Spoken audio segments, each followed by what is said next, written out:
Ron snapped. Before Malfoy knew what was happening, Ron was on top of him, wrestling him to the ground. Neville hesitated, then clambered over the back of his seat to help. "Come on, Harry!" Hermione screamed, leaping onto her seat to watch as Harry sped straight at Snape. She didn't even notice Malfoy and Ron rolling around under her seat, or the scuffles and yelps coming from the whirl of fists that was Neville, Crabbe, and Goyle. Up in the air, Snape turned on his broomstick just in time to see something scarlet shoot past him, missing him by inches. The next second, Harry had pulled out of the dive, his arm raised in triumph, the snitch clasped in his hand. The stands erupted. It had to be a record. No one could ever remember the snitch being caught so quickly. "Ron! Ron! Where are you? The game's over! Harry's won! We've won! Gryffindor's in the lead!" shrieked Hermione, dancing up and down on her seat and hugging Parvati Patil in the row in front. Harry jumped off his broom, a foot from the ground. He couldn't believe it. He'd done it. The game was over. It had barely lasted 5 minutes. As Gryffindors came spilling onto the field, he saw Snape land nearby, white-faced and tight-lipped. Then Harry felt a hand on his shoulder and looked up into Dumbledore's smiling face. "Well done," said Dumbledore quietly, so that only Harry could hear. "Nice to see you haven't been brooding about that mirror. Been keeping busy. Excellent." Snape spat bitterly on the ground. Harry left the locker room alone some time later to take his Nimbus 2000 back to the broom shed. He couldn't ever remember feeling happier. He'd really done something to be proud of now. No one could say he was just a famous name anymore. The evening air had never smelled so sweet. He walked over the damp grass, reliving the last hour in his head, which was a happy blur. Gryffindors running to lift him onto their shoulders, Ron and Hermione in the distance, jumping up and down, Ron cheering through a heavy nosebleed. Harry had reached the shed. He leaned against the wooden door and looked up at Hogwarts, with its windows glowing red in the sun. Gryffindor in the lead. He'd done it.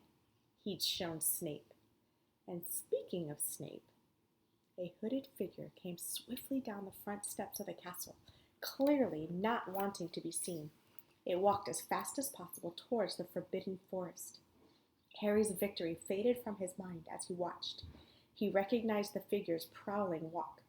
Snape, sneaking into the forest while everyone else was at dinner. What was going on? Harry jumped back on his Nimbus 2000 and took off, gliding silently over the castle. He saw Snape enter the forest at a run. He followed. The trees were so thick he couldn't see where Snape had gone. He flew in circles, lower and lower, brushing the top branches of trees until he heard voices. He glided towards them and landed noiselessly in a towering beech tree. He climbed carefully along one of the branches, holding tight to his broomstick, trying to see through the leaves. Below, in a shadowy clearing, stood Snape, but he wasn't alone. Quirrell was there too. Harry couldn't make out the look on his face, but he was stuttering worse than ever.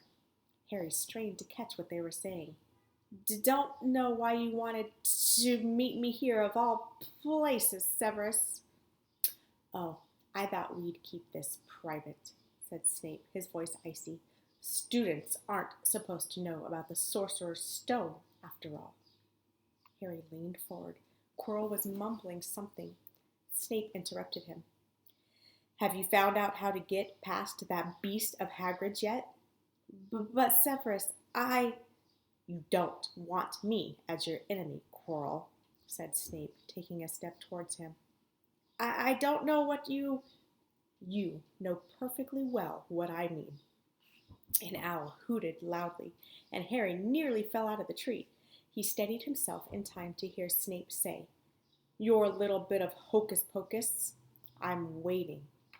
But I don't..." "Very well," Snape cut in. "We'll have a little chat soon, when you've had time to think things over and decide where your loyalties lie." He threw his cloak over his head and strode out of the clearing. It was almost dark now, but Harry could see Quirrell standing quite still as though he were petrified. "Harry, where have you been?" Hermione squeaked. "We won! You won! We won!" shouted Ron, thumping Harry on the back. "And I gave Malfoy a black eye, and Neville tried to take on Crabbe and Goyle single-handed. He's still out cold, but Madame Pomfrey says he'll be all right. Talk about showing Slytherin. Everyone's waiting for you in the common room. We're having a party. Fred and George stole some cakes and stuff from the kitchens." "Never mind that now," said Harry breathlessly. "Let's find an empty room, and wait till you hear this." He made sure Peeves wasn't inside before shutting the door behind them. Then he told them what he'd seen and heard. "So we were right. It is the Sorcerer's Stone, and Snape's trying to force Quirrell to help him get it. He asked if he knew how to get past Fluffy, and he said something about Quirrell's hocus pocus. I reckon there are other things guarding the stone apart from Fluffy, loads of enchantments probably, and Quirrell would have done some anti-dark art spells that Snape needed to break through." "So you mean the stone's only safe as long as Quirrell stands up to Snape?" said Hermione in alarm. "It'll be gone by next Tuesday," said Ron. Chapter 14. Norbert the Norwegian Ridgeback. Quirrell, however, must have been braver than they thought. In the weeks that followed, he did seem to be getting paler and thinner, but it didn't look as though he'd cracked yet. Every time they passed the third-floor corridor, Harry, Ron, and Hermione would press their ears to the door to check that Fluffy was still growling inside. Snape was sweeping about in his usual bad temper, which surely meant that the stone was still safe. Whenever Harry passed Quirrell these days, he gave him an encouraging sort of smile, and Ron had started telling people off for laughing at Quirrell's stutter. Hermione, however, had more on her mind than the Sorcerer's Stone. She had started drawing up study schedules and color-coding all her notes. Harry and Ron wouldn't have minded, but she kept nagging them to do the same. "Hermione, the exams are ages away." 10 weeks, Hermione snapped. "That's not ages. That's like a second," to Nicholas Flamel. "But we're not 600 years old," Ron reminded her. "Anyway, what are you studying for? You already know it all." "What am I studying for? Are you crazy? You realize we need to pass these exams to get into the second year. They're very important. I should have started studying a month ago. I don't know what's gotten into me." Unfortunately, the teachers seemed to be thinking along the same lines as Hermione. They piled so much homework on them that the Easter holidays weren't nearly as much fun as the Christmas ones. It was hard to relax with Hermione next to you reciting the 12 uses of dragon's blood or practicing wand movements. Moaning and yawning, Harry and Ron spent most of their free time in the library with her, trying to get through all their extra work. "I'll never remember this," Ron burst out one afternoon, throwing down his quill and looking longingly out of the library window. It was the first really fine day they'd had in months.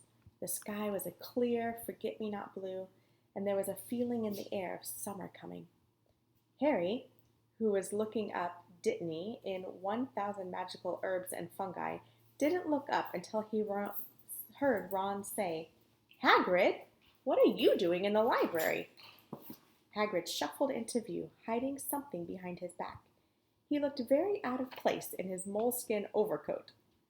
"Just looking," he said in a shifty voice that got their interest at once. "And what are you a lot up to?"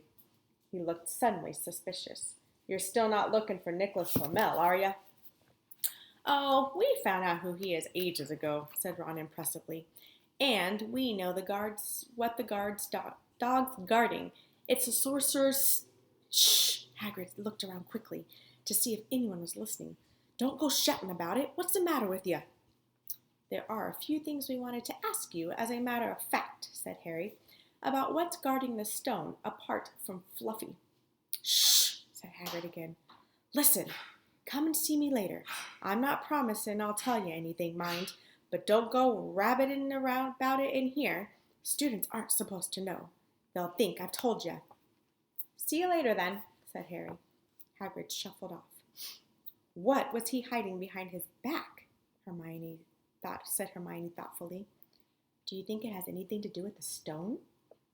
I'm going to see what section he was in, said Ron, who had enough of working. He came back later with a pile of books in his arms and slammed them down on the table. Dragons, he whispered. Hagrid was looking up stuff about dragons. Look at these. Dragon species of Great Britain and Ireland, from egg to inferno, a dragon keeper's guide. Hagrid's always wanted a dragon. He told me so the first time I ever met him, said Harry. But it's against our laws, said Ron. Dragon breeding was outlawed by the Warlocks Convention of 1709. Everyone knows that. It's hard to keep muggles from noticing us if we're keeping dragons in the backyard. Anyway, you can't tame dragons. It's dangerous.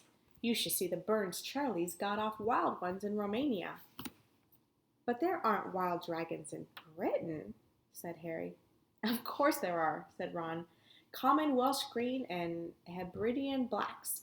The Ministry of Magic has a job hushing them up, I can tell you. Our kind have to keep putting spells on muggles who spotted them to make them forget. So what on earth's Hagrid up to? Said Hermione.